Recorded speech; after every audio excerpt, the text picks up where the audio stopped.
All right, so I want to talk about two new tests for divergence or convergence today. They're called the comparison test and the limit comparison test. The limit comparison test. They both of them are good tests because you'll find that you use them often, but also they test whether they can tell you that a series converges and they can tell you that a series diverges. And they also help, I think these tests help shape your intuition about how these series work in general. Okay, so the comparison test, I'll show you just what the test is. And this is given S is equal to some sum and T is equal to another sum, where if A is less than B of N for all N, if T converges, then S converges. If S diverges, then T diverges. Notice that what happened here was they juxtaposed. I like that word. It just means flipped. They flipped T and S, which means that I can compare if I have a series that I know diverges, like let's say I know 1 over n diverges, right? If I am comparing that to a series that is bigger than 1 over n, bigger than something that blows up and diverges and it approaches an infinite amount, if it's bigger than that at every step of the way, then that other one also has to diverge. If I have a series that I know converges, like let's say 1 over n squared, and I'm comparing it to another series that's smaller at every step of the way than 1 over n squared, then that other one also has to converge. So in application, here's an example of how it might work. I might think of these different series. Let's say I'm asked to determine whether 1 over n squared plus 1, 1 over n plus 1, does it converge or does it diverge? And you might think to yourself, this is your intuition working, that this series diverges, and you'd be right in thinking that. However, a lot of this is involved with proving that. If I compared it to a series 1 over n, is 1 over n plus 1 bigger or smaller than 1 over n?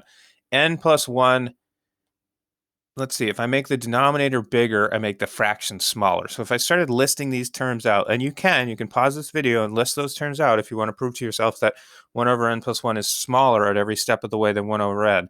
Since it's smaller than a series that diverges, I'm going to call this bad. Bad meaning inconclusive. We can't use the comparison test to do that here.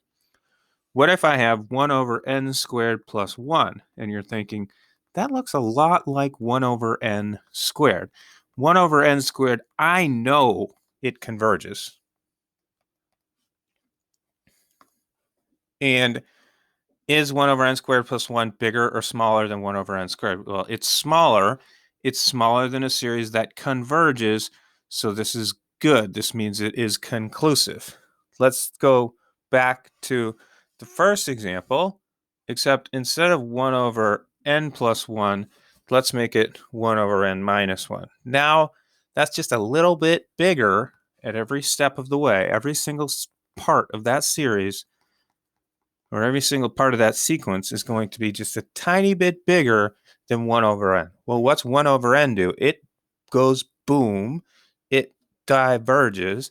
This one is bigger. If something is bigger than another thing that diverges, it must also diverge. That's good. If I say 1 over n squared minus 2, did you see what I did there? I could predict that you thought I was going to do minus 1, and I changed it to minus 2. I'm comparing that to 1 over n squared. 1 over n squared, we know that thing converges. Every fool knows that. And this is bigger. It's bigger than something that converges. So even though in your head you're like, I am like almost 100% positive, just because what I know about limits, that thing has to converge, unfortunately, the comparison test cannot prove that those two converge. If only there were some other way for instances like number 1 and number 4, where in your heart you know that you should have evidence, yet the tests that we've given you are incomplete. There is another way.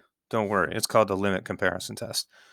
The limit comparison test, and what I guess, by the way, one other thing is when you write these, when you do these problems, you have to say it diverges because of the comparison test, and you have to state which series you are comparing it to.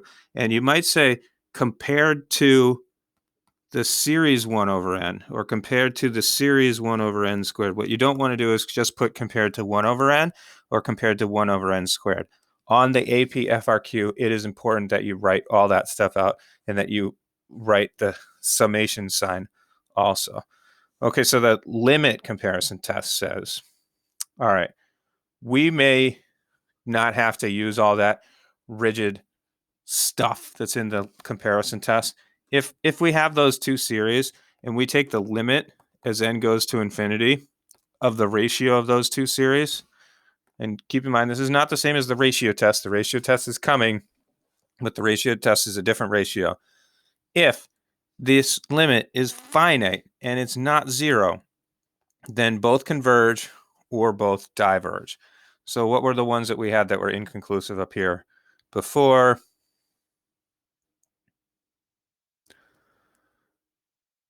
Let's go to number 1. Let's say limit as n goes to infinity of 1 over n over 1 over n plus 1 is equal to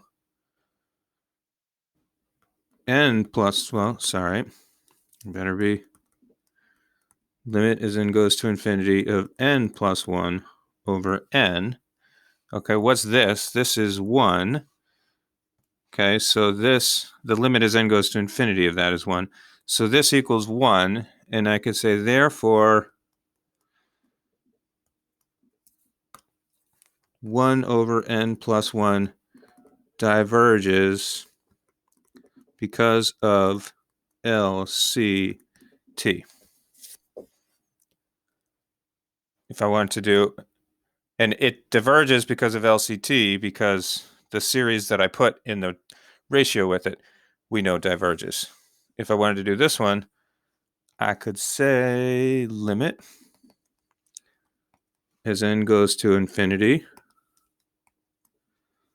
of 1 over n squared divided by 1 over n squared minus 2 is equal to the limit as n goes to infinity of n squared minus 2 divided by n squared, which is also 1.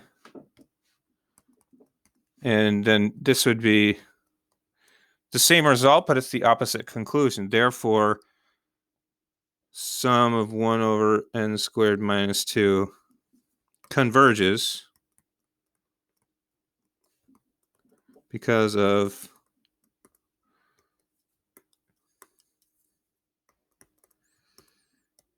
LCT.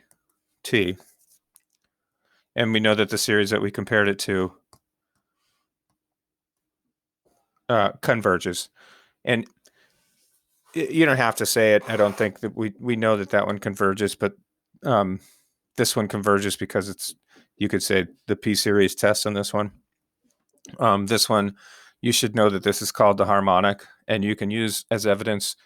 We just know that the harmonic series diverges at this point. You don't have to prove it. That's just like entered into, it's like a corollary or an axiom or one of those kind of things where it's just accepted by this point.